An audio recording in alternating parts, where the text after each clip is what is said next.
Seja bem-vindo ao canal Investidor Cético e neste vídeo vamos falar sobre um tema que está constantemente angustiando as pessoas: confisco. Será que vai acontecer em algum momento um novo confisco da poupança como já aconteceu no passado? Então vamos falar sobre isso logo depois da vinheta.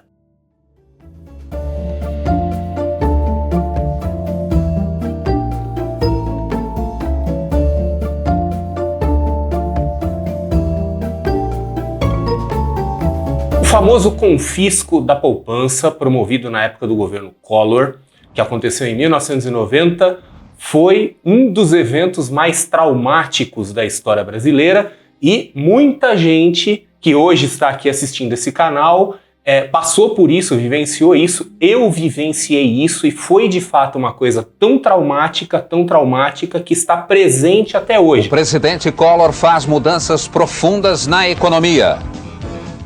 Agora é vencer ou vencer. Não é à toa que constantemente eu sou abordado por pessoas, seja pelas mídias sociais, às vezes pessoalmente, gente conhecida, amigos, parentes que me perguntam: e aí, será que vai acontecer esse tipo de coisa? E como regra geral, eu venho tendo uma postura assim um pouco mais conservadora, né, um pouco menos, vamos dizer assim, alarmista quanto a isso, mas como em tudo aqui no canal Investidor Cético, né, aqui prezamos pelo ceticismo e por manter a mente aberta a todas as possibilidades, então a gente nunca deve descartar totalmente a possibilidade de que algo assim ocorra, tá? Apesar que, como eu pretendo mostrar ao longo desse vídeo, as circunstâncias que motivaram esse evento em 1990, elas não estão presentes no momento, elas não estavam presentes nos outros momentos recentes em que as pessoas tiveram esse medo, e eu espero que não estejam presentes num futuro um pouco mais distante. Mas enfim, foi um evento muito traumático. Eu me lembro, eu era adolescente nessa época, deixou marcas até hoje na população. Eu lembro de casos assim realmente chocantes, de gente que tirou a própria vida, inclusive depois que isso foi anunciado. E hoje, olhando em retrospectiva, é difícil de acreditar que o povo brasileiro teve uma reação tão passiva, tão resignada quanto teve naquela época. Olhando com os olhos de hoje, com a polarização política e tudo mais que anda acontecendo por aí, redes sociais, isso, ao menos na minha visão, seria algo assim com potencial de derrubar governo, né? E inclusive vem a minha pergunta aqui para você já deixar aqui nos comentários, tá? Na hipótese, ainda que remota, de alguma coisa acontecer nos dias de hoje, como que você acha que seria a reação do povo brasileiro? Você acha que seria uma reação resignada, pacífica, como foi em 1990, ou você acha que isso iria desencadear alguma reação assim que faria aquele caos do 8 de janeiro parecer um passeio no parque? Conta aí o que você acha, porque é importante isso, né? Ver como que era o clima naquela época e como que é o clima hoje. Mas enfim, voltando aqui à nossa questão, né? Quer dizer, eu sempre tenho aquela postura assim um pouco mais comedida quanto a isso, de olha, as condições não estão presentes, né? Quer dizer, cuidado com o alarmismo. E uma coisa que eu percebo, a maioria das pessoas que tem esse medo muito presente, muito aflorado, esse medo vem de duas coisas. A primeira coisa é um não entendimento de como o governo se financia, e a segunda é um não entendimento de como funciona a inflação. O que é normal, não é nenhum pecado, tá? Poucas pessoas têm a formação em economia ou foram buscar esse conhecimento aí fora dos meios acadêmicos, né? Então é absolutamente normal, pessoas muito inteligentes, muito preparadas, mas que são de outras áreas, muitas vezes não têm esse conhecimento básico de economia para entender quais foram as circunstâncias que motivaram isso. Então vamos lá, como que um governo se financia? Existem várias formas do governo se financiar, sendo que as duas mais populares, mais conhecidas, é o financiamento via imposto, via tributação. Tá, então o governo vai lá e cobra dinheiro do pessoal, né, sob vários pretextos, né, a renda, patrimônio, etc. e tal, não vem ao caso no momento. Ou via empréstimos. Então o governo pega empréstimos, emite títulos e pega dinheiro para o seu próprio uso, para financiar o próprio governo. Uma coisa que um governo pode fazer, assumindo que ele tem uma moeda local que é emitida no próprio país, isso nem sempre é tão fácil porque tem uma série de barreiras legais, etc e tal, mas em uma situação limite pode-se simplesmente imprimir moeda. Então o governo não precisa de dinheiro, esse é o ponto. O governo pode, se quiser, imprimir moeda, né, que não é uma coisa desejável porque isso gera uma grande inflação, ou pode tributar, ou pode simplesmente pegar dinheiro emprestado e, né, na hora de pagar esse dinheiro de volta, se tudo falhar, não tiver dinheiro, voltamos ao primeiro passo, imprimir moeda, né? Então, essas são as formas principais aí do governo, quer dizer, as duas mais normaizinhas aí, né, que é a tributação e empréstimos, e a terceira, que é mais radical, assim, que seria a emissão de moeda. Então, isso só para reforçar, assim, que raramente um governo precisa de dinheiro, tá?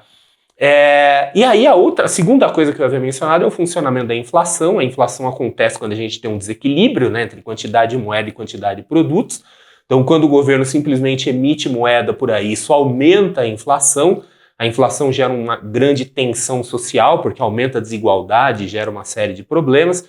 Então, o governo, por meio das autoridades do sistema financeiro e autoridades monetárias, muitas vezes toma medidas como aumentar a taxa de juros para tentar controlar a inflação. É o que se chama de política monetária. Então vai lá o Banco Central, aumenta os juros, porque quando você aumenta os juros, o que acontece? Você gera um incentivo para que aquele dinheiro não circule na economia. Se é ofertado para você a possibilidade de investir num título com uma taxa de juros altamente absurda, né, lá estratosférica, provavelmente você vai falar, vou colocar meu dinheiro aqui, e não vai comprar coisas. Então isso vai ajudar a frear a inércia inflacionária, né? Esse dinheiro não vai para comprar produtos, consequentemente não vai dar aquele ímpeto, aquele gás para que a inflação suba. Então isso é a tal da política monetária. Quando o governo Collor fez o confisco, isso foi uma tentativa desastrada de política monetária. O governo não pegou o dinheiro porque precisava do dinheiro. Ele não pegou o dinheiro para financiar a obra em outro país, né, para distribuir. Ele simplesmente pegou esse dinheiro e apartou, separou, deixou quietinho. Tá? Para quê? Para que as pessoas não tivessem acesso ao dinheiro e, consequentemente, não pudessem usar esse dinheiro, né? Na expectativa de que isso frearia a economia, e deu totalmente errado, como a gente vai ver em instantes. Mas veja que interessante. A ideia do governo não era pegar dinheiro para si. Era pegar dinheiro para tirar esse dinheiro da economia e fazer a inflação baixar, né? Isso significa, né, que o governo teria outros meios de fazer isso, né, de tirar dinheiro da economia? Teria, podia subir imposto aí, aumentar o imposto de renda para 50%, criar uma série de outros impostos, mas aí o imposto pressupõe que esse dinheiro vai ser usado pelo governo. No caso do confisco, nesse contexto, o dinheiro seria simplesmente esterilizado, colocado num cantinho até ele voltar para os seus respectivos donos. Então veja que o governo nem precisaria ter feito confisco, bastaria aumentar um montão aí a tributação, né? E aí alguém pode perguntar assim, mas quer dizer então que imposto e confisco são duas coisas que meio que se equivalem?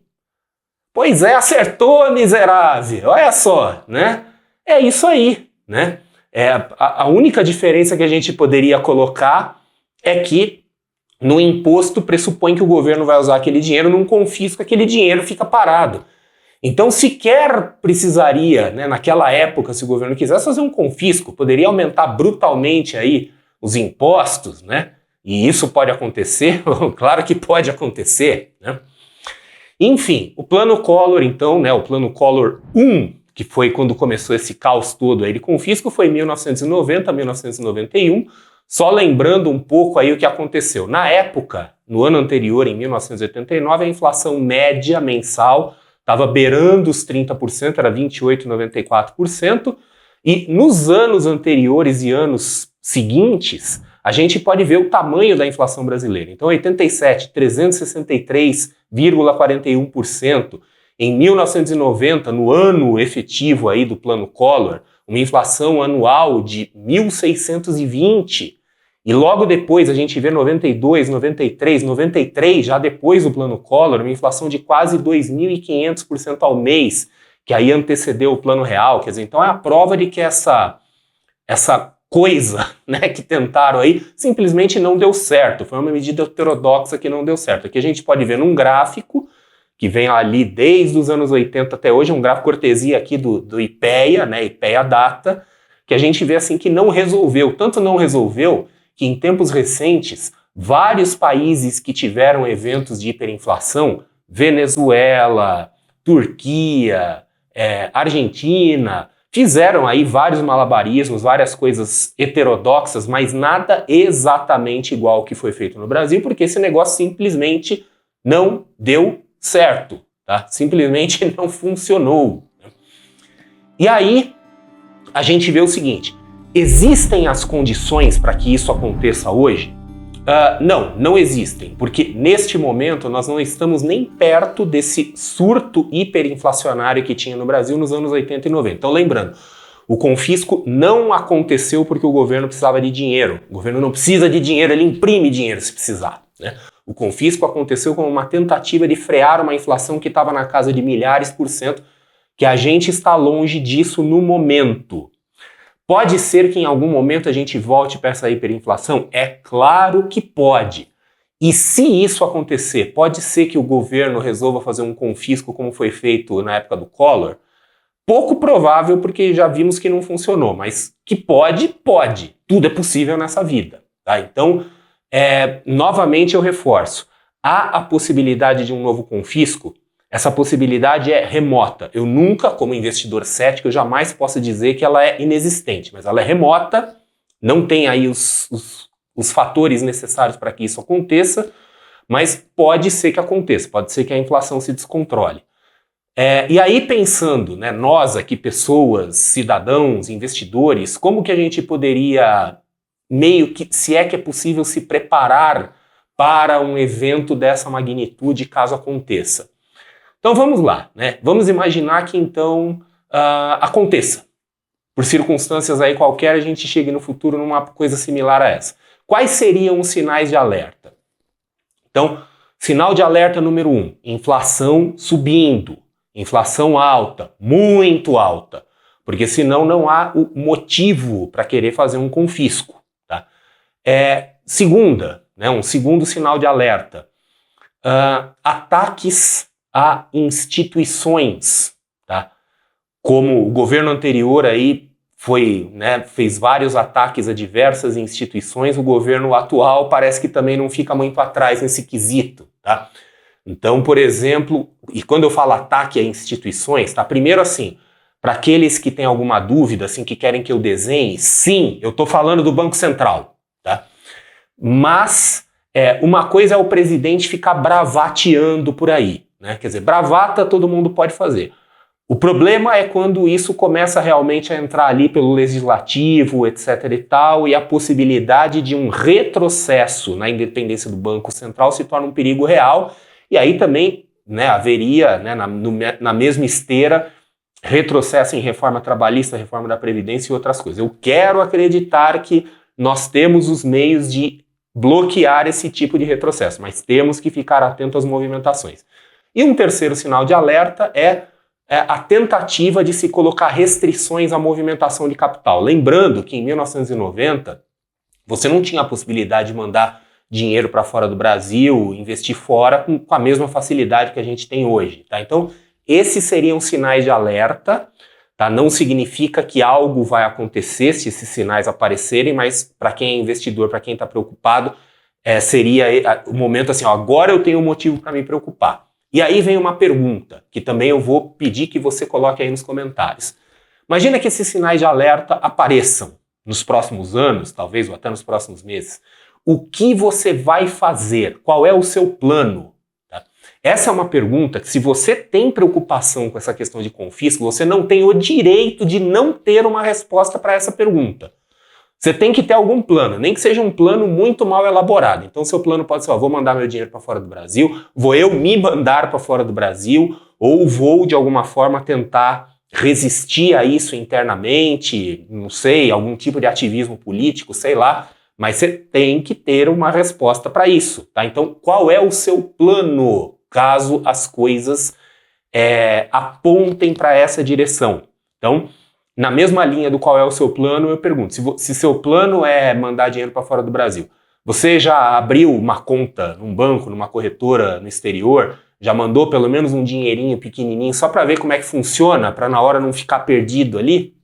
Tá? Se seu plano é ir embora do Brasil, você está com a sua documentação em dia, seus vistos estão em dia, se você tem uma cidadania estrangeira, seu outro passaporte está em dia, quer dizer, você está com as coisas, você está com a vida minimamente arrumada, porque não adianta simplesmente ficar em pânico, remoendo aí e não tá com a casa minimamente arrumada, quer dizer, precisa ter um plano. Se o seu plano é simplesmente ficar resmungando e xingando nas redes sociais, eu lamento, esse plano não é muito efetivo. Mas enfim, eu volto a reforçar aqui que as condições que estavam presentes nos anos 90 não estão presentes neste momento e não há evidências, não há pistas de que essa situação esteja voltando. Até porque, assim, a gente sabe, estamos vivendo uma situação de alta inflação, é uma situação global, não é só do Brasil, mas estamos muito longe da hiperinflação como já foi no passado, que não significa que a gente não possa voltar para ela, mas neste momento não há nenhuma pista, nenhuma evidência de que a gente esteja indo neste caminho, tá? Então, hoje, ao menos no momento que eu gravo esse vídeo, a gente pode, eu já fiz vídeos anteriores, conteúdos anteriores sobre isso, e posso manter a mesma posição, que a chance disso acontecer é muito remota. Não é impossível, mas é muito remota. Eu diria assim, que dentre todas as preocupações que a gente tem na vida, talvez a gente tenha algumas preocupações mais importantes do que essa, tá? Mas de qualquer forma, se esse é um assunto que te angustia, eu volto àquilo que eu falei há alguns instantes. Qual é o seu plano? Você precisa ter um plano. Ter um plano é diferente de executar o plano. Você não precisa executar o plano, mas no mínimo você tem que ter uma vaga ideia do que fazer. Então, se esse é um assunto que te preocupa, que te tira o sono e você não tem um plano, essa é a sua lição de casa. E é isso aí, espero que você tenha gostado desse vídeo, mantenha calma, tá? Então, nenhum motivo para pânico ainda, e a gente se vê num próximo vídeo.